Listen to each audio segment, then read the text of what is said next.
നവജാത ശിശുവിനെ വിൽപ്പന നടത്താൻ ശ്രമിച്ച കേസിൽ ഒരാൾ കൂടി അറസ്റ്റിൽ. ഇടനിലക്കാരി കൊല്ലം സ്വദേശി അനീനയാണ് പിടിയിലായത്. കേസിൽ റിമാൻഡിലുള്ള തമിഴ്നാട് തിരുനെൽവേലി സ്വദേശി രാജൻ, വാഗമൺ സ്വദേശി അർജുൻ എന്നിവരെ ഉടൻ കസ്റ്റഡിയിൽ വാങ്ങും. മൂന്നാമത്തെ പ്രതികൾ കസ്റ്റഡിയിലായിട്ടുണ്ട്. ഈ കേസിലേക്ക് നമുക്ക് ഇന്നലെ ഒരു കേസ് രജിസ്റ്റർ ചെയ്തു, പ്രതികളെ 2 പേർ അറസ്റ്റ് ചെയ്തു. ഇന്നിപ്പോൾ ഒരു പ്രതിയും കൂടെ അറസ്റ്റ് റിമാൻഡ് റിപ്പോർട്ട് എഴുതി കോടതി കൊടുത്തിട്ടുണ്ട്. അപ്പോൾ വീണ്ടും ഈ പ്രതികളെല്ലാം ഞങ്ങൾ കസ്റ്റഡിയിൽ എടുക്കുന്നുണ്ട്. അപ്പോൾ ഈ കേസിലേക്ക് നിലവിൽ ഒരു കേസാണ് എഫ്ഐആർ എടുത്തിരിക്കുന്നത്. മറ്റ് ചില ഇൻസിഡൻറ്റും കൂടെ നമ്മുടെ അന്വേഷണത്തിൽ വെളിവാകുന്നുണ്ട്. അതിൽ പ്രാഥമിക അന്വേഷണം നടത്തി വരുന്നു. ഇന്ന് ഒരു എഫ്ഐആറും കൂടെ ഞങ്ങൾ എടുക്കും, ഒരു കേസും കൂടെ എടുക്കുന്നുണ്ട് വേറെ ഇൻസിഡൻറ്റിന് വേണ്ടി. അപ്പോൾ അതിനെക്കുറിച്ചൊരു പ്രാഥമിക അന്വേഷണം നടത്തിയിട്ടുണ്ട്. പക്ഷേ അത് അന്വേഷണം എഫ്ഐആർ എടുത്ത് നടക്കുന്നതുകൊണ്ട് അതിനെക്കുറിച്ച് കൂടുതലൊന്നും പറയാൻ സാധിക്കില്ല. 1-2 ഇൻസിഡൻറ്റും കൂടെ വരാൻ ഇതുവരെ അന്വേഷണത്തിൽ തെളിവെന്നാണ് തോന്നുന്നത്.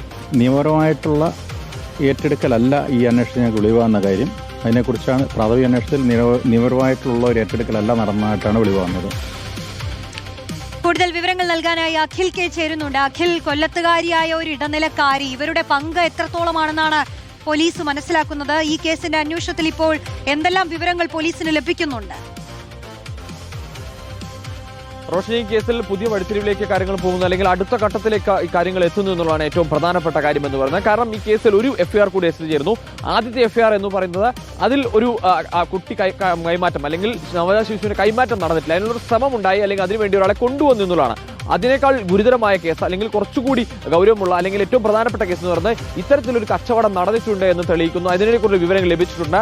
അത് ബന്ധപ്പെട്ടുള്ള ഒരു കേസ് രജിസ്റ്റർ ചെയ്യുന്നു. 1-2 കൈമാറ്റങ്ങൾ നടന്നിട്ടുണ്ടെന്നാണ് ജില്ലാ പോലീസ് മേധാവി വ്യക്തമാക്കുന്നത്. കൃത്യമായ വിവരങ്ങൾ ലഭിച്ചിട്ടുണ്ട്. ആ കേസിലും ഇപ്പോൾ അറസ്റ്റിലായിട്ടുള്ള ഈ 3 പേർ, അതായത് അനീന, ഒപ്പം രാജൻ, അർജുൻ എന്നീ പറയുന്ന 3 പേർ തന്നെയാണ് പ്രതികൾ എന്നുള്ള കാര്യം കൂടിയാണ് ജില്ലാ പോലീസ് മേധാവി എന്നാലും മാധ്യമങ്ങളെ കണ്ട് വ്യക്തമാക്കുകയും ചെയ്തിരിക്കുന്നത്. അതായത് ഇത്തരത്തിലുള്ള കച്ചവടങ്ങൾ നടക്കുന്നുണ്ട്, സ്ഥിരമായി നടക്കുന്നതാണെന്നുള്ള കൂടുതൽ കച്ചവടങ്ങൾ ഉണ്ടാകാനുള്ള സാധ്യതയുണ്ട്. കൂടുതൽ പ്രതികളിലേക്ക് കേസിൽ എത്താൻ വലിയൊരു റാക്കറ്റിലേക്ക് തന്നെ ഇത് എത്തിച്ചേരും എന്നുള്ള സൂചനകൾ തന്നെയാണ് നൽകുന്നത്. എന്തായാലും അതിൽ ഈ ഘട്ടത്തിൽ കൂടുതൽ വിവരങ്ങൾ വ്യക്തമാക്കുന്നില്ല, അല്ലെങ്കിൽ കൂടുതൽ കാര്യങ്ങൾ പറയുന്നില്ല എന്നുള്ള കാര്യമാണ് ജില്ലാ പോലീസ് മേധാവി പറയുന്നത്. പക്ഷേ അദ്ദേഹം പറയുന്ന കാര്യങ്ങൾ ചിലത് വ്യക്തമാണ്. അതായത് നവജാത ശിശുക്കളുടെ കൈമാറ്റം നടന്നിട്ടുണ്ട്, അത് നടന്നിട്ടുള്ളത് കേരളത്തിൽ തന്നെയാണ്. അതിന്റെ പ്രതികൾ എന്ന് പറഞ്ഞാൽ അതിപ്പോഴുള്ള ആളുകൾ തന്നെയാണ്. അവർ മുൻപ് ഈ കാര്യങ്ങൾ ചെയ്തിട്ടുണ്ട്. ഒരു 6-8 മാസത്തിനുള്ളിലാണ് ഇപ്പോൾ നിലവിൽ എഫ്ഐആർ രജിസ്റ്റർ ചെയ്യാൻ പോകുന്ന കാര്യങ്ങൾ ഉണ്ടായിട്ടുള്ള കാര്യങ്ങൾ എന്ന് പറയുന്നത്. ഒപ്പം അതോടൊപ്പം തന്നെ പ്രധാനപ്പെട്ട കാര്യം എന്ന് പറയുന്നത് ഇതിൽ കൂടുതൽ ആളുകൾ ഉണ്ടാവാനുള്ള സാധ്യത കൂടി ഉണ്ട് എന്ന കാര്യമാണ്. എന്തായാലും ഇതിൽ വിശദമായ അന്വേഷണം വേണമുണ്ട്. ഇപ്പോൾ എന്തായാലും ഈ കേസ്, ഈ ഒരു അന്വേഷണം അടുത്ത ഘട്ടത്തിലേക്ക് കടക്കുകയാണ്. റോഷനി, കേസിൽ ഒരാൾ കൂടി പിടിയിലായതാണ്. പക്ഷേ ഇനിയും ആർക്കെങ്കിലും പങ്കുണ്ടോ എന്ന് അന്വേഷണം നടക്കുകയാണ്.